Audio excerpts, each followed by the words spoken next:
Olha, hoje o nosso papo é sobre um ponto que é, sem exagero, um dos mais críticos da segurança no trabalho em altura. O sistema de ancoragem. Ele está todo detalhado lá no anexo 2 da NR35. A gente vai decodificar juntos o que a norma exige para sustentar literalmente a vida de milhares de trabalhadores.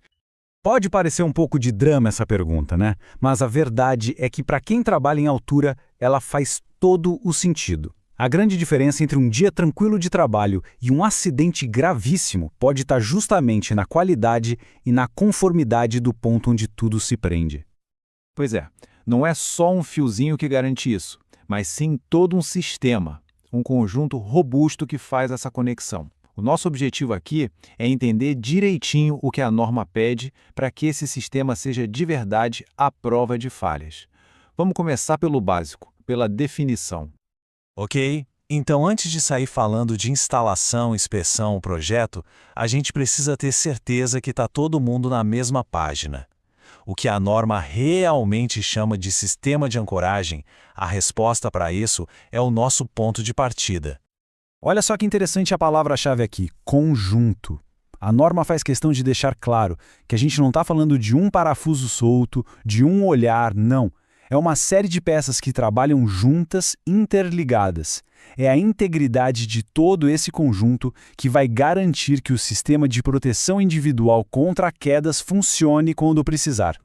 Beleza, se é um conjunto, então que peças formam esse conjunto?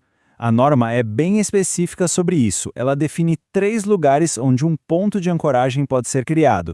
Entender essa anatomia é essencial para aplicar e fiscalizar do jeito certo. Então vamos lá, a gente tem 3 caminhos possíveis, segundo a norma. O primeiro, que é o mais óbvio, é se conectar direto na estrutura principal, tipo numa viga de aço bem parruda. O segundo é usar uma ancoragem estrutural, que é uma peça feita para isso, fixada de forma permanente na construção. E o terceiro é um dispositivo de ancoragem, que normalmente é móvel e instalado só para um trabalho específico. E como a gente vai ver, as regras para cada um mudam. Agora, quando a gente fala da ancoragem estrutural, aí o buraco é mais embaixo. A regra é muito mais rígida. Sabe aquela história de dar um jeitinho? Esquece. Aqui não tem espaço para improviso. O ponto fundamental é que precisa ter um projeto formal com a assinatura de um profissional habilitado. E por quê? Porque só um projeto garante que os cálculos de carga, os materiais e a fixação foram pensados para aguentar o tranco de uma queda, que é um impacto gigantesco. E um projeto incrível. Não adianta nada se a informação não estiver lá, na cara do gol. Pensa na marcação como se fosse o RG do ponto de ancoragem. A identificação do fabricante diz quem é o responsável. O número de lote permite achar a origem se der algum problema. E o mais importante de tudo, a indicação do número máximo de pessoas ou da força máxima evita uma sobrecarga que pode ser fatal. Sem isso, usar o ponto é um risco que não dá para aceitar. Ok, a gente já entendeu as peças do quebra-cabeça. Mas e na prática? Como isso tudo se junta no mundo real? Ter os componentes certos é só metade do caminho. A forma como se instala e como se faz a manutenção é tão importante quanto. E aqui a norma não deixa margem para dúvida, ela é bem direta. A instalação tem que ser feita por trabalhadores capacitados. E o que isso quer dizer? Que a pessoa passou por um treinamento específico para isso. Pensa bem, um parafuso com o torque errado ou uma fixação no material errado podem fazer um sistema que no papel era perfeito falhar bem na hora H. A qualidade da peça não salva uma instalação mal feita. Para garantir que o sistema de ancoragem continue funcionando, ele passa por 2 momentos de verificação que são cruciais. A inspeção inicial é tipo o selo de qualidade, que garante que a montagem foi feita certinha, de acordo com o projeto, antes de alguém a usar pela primeira vez. Já a inspeção periódica é o check-up de rotina para procurar corrosão, trinca, qualquer sinal de desgaste que o uso e o tempo podem causar. E esse check-up tem data marcada, viu? A norma diz que o intervalo máximo, mas máximo mesmo, é de 12 meses. E ficou alerta, dependendo do lugar, da frequência de uso, se tem muita maresia ou produto químico, esse prazo pode e deve ser bem menor.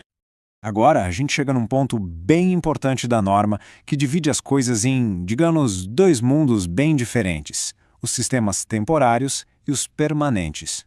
Um é montado para uma tarefa e depois vai embora.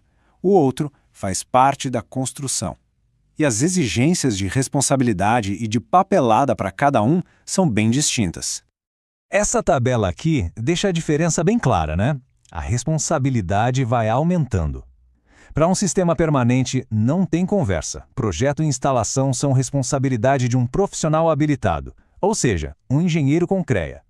Já no sistema temporário, um trabalhador capacitado, que é quem fez o treinamento, pode dar conta do recado, desde que siga um procedimento bem definido. A lógica é simples. Quanto mais definitivo for o sistema, maior é a exigência formal.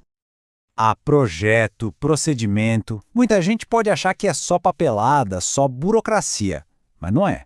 Essa documentação é, na verdade, a garantia, a prova viva de que cada peça foi escolhida, cada força foi calculada e cada passo da instalação foi planejado para funcionar direitinho no momento de uma queda. Essa frase aqui, tirada da norma, é basicamente o coração do anexo 2. O projeto, quando ele é necessário, não é um rascunho. Ele precisa ter um responsável técnico, detalhar os componentes, as estruturas, os cálculos de força, a zona livre de queda. É a engenharia que está por trás da segurança. Exato. Se o projeto é o quê, o procedimento operacional é o como. É o manual de instruções completo. Ele precisa cobrir a vida inteira do sistema. Como montar, como fazer a manutenção, o que fazer se precisar alterar alguma coisa, como mudar de lugar e, no final, como desmontar com segurança. Cada passo tem que estar documentado. Bom, para a gente fechar o nosso papo, vamos juntar os pontos mais importantes do anexo 2, aqueles que definem de quem é a responsabilidade final pela segurança. Olha, se tem uma coisa que precisa ficar gravada depois dessa conversa, é isso aqui. Tudo equipamento, cinto, talabarte, treinamento, tudo isso pode ir por água abaixo se o ponto onde tudo se conecta vier a falhar. A ancoragem não é um acessório, ela é o alicerce de tudo. E para fechar de vez, fica uma pergunta para reflexão. Depois de tudo isso que a gente viu, da definição dos componentes, até a instalação, inspeção e documentação, será que os sistemas que estão por aí, protegendo as equipes, estão realmente 100% de acordo com essas regras? Porque em segurança, o quase não serve. É preciso ter conformidade total. Olha, hoje o nosso papo é sobre um ponto que é, sem exagero, um dos mais críticos da segurança no trabalho em altura. O sistema de ancoragem. Ele está todo detalhado lá no anexo 2 da NR35. A gente vai decodificar juntos o que a norma exige para sustentar literalmente a vida de milhares de trabalhadores. Pode parecer um pouco de drama essa pergunta, né? Mas a verdade é que para quem trabalha em altura, ela faz todo o sentido. A grande diferença entre um dia tranquilo de trabalho e um acidente gravíssimo pode estar justamente na qualidade e na conformidade do ponto onde tudo se prende. Pois é, não é só um fiozinho que garante isso, mas sim todo um sistema, um conjunto robusto que faz essa conexão. O nosso objetivo aqui é entender direitinho o que a